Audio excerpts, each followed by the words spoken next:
Okay, gonna do a quick T-45 pre-flight. Of note, this plane is chocked and chained, has all of its pins installed, which will be removed, including the covers. Instructors are gonna start here and go right. Students are gonna start here and go left.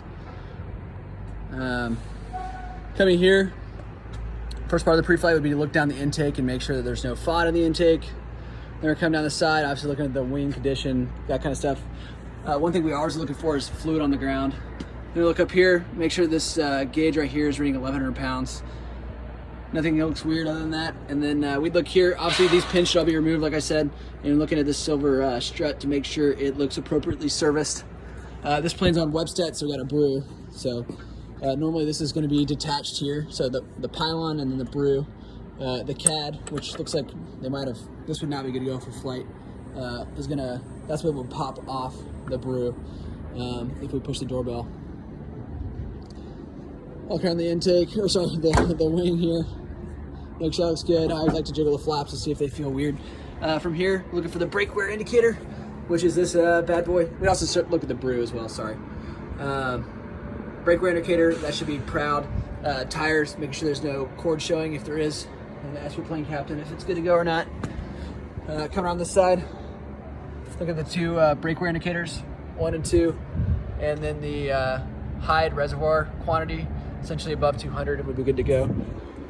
From here, we're coming down and checking to make sure the oil looks good. I don't have my flashlight on here, so you can't see it, but it's the top number on the right. It's above that, which is 2 of some unit.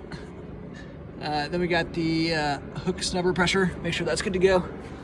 Obviously these pins, like I said, are gonna be removed. General condition of all this stuff. Looking down the intake, we wanna make sure there's no fuel or there's no fuel in there. So if there's water in there, we're gonna stick our finger in it to make sure it's water and not fuel. This side is pretty much the exact same. So high reservoir quantity looks good. The only exception to that would be the GTS quantity. Hard to see on here, but there's a min and a max line. Then we got the 2 hide filters again on this side. Make sure those aren't popped. If they are popped, they would not be proud. They wouldn't stick out from the skin of the plane, but they'd stick out, but it'd be in the skin of the plane, if that makes sense. So you have to have a flashlight to check that. Gear on this side the same. So brake wear indicator looks good. Tire looks good. Talking about the BRU pre-flight. So back here, that little yellow switch should be in safe. And then we're gonna also have all the bombs are gonna be on here. For the bomb, it should be like this and down in the safe position for all 4 bombs. It'll be 1, 2, 3, and then the middle bomb in the front would be 4. That's how much we take. And also these little nuts, if there's a bomb on it, there's gonna be a space between the nut and the other nut. I don't know what the terminology is.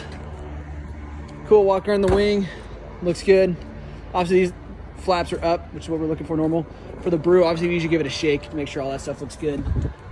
From here, obviously making sure that our strut looks good. And then the top one should be above 1,300, the bottom one should be above 1,100 for the 2 hide gauges. From here, we're gonna open up the door. If you're the first person around, it's gonna be open already. We're gonna check to make sure all 6 pins are installed. And then we'll close it. Obviously this cover will be removed. Look down the intake, make sure that looks good. Come around this starboard side here, kick the tires, make sure the holdback fitting is working appropriately. And then for me personally, I'm gonna come up into here. There's a couple things we can look at in here. There's a little switch back there. Let's see if I can show on the screen. That needs to be the up position. Just general condition kind of stuff here. Tires, same kind of rules as regular. Main lanyard tires. Obviously this pin will be removed. This is a static line. Pitot cover will be removed. And then we're back around to the normal side of the plane.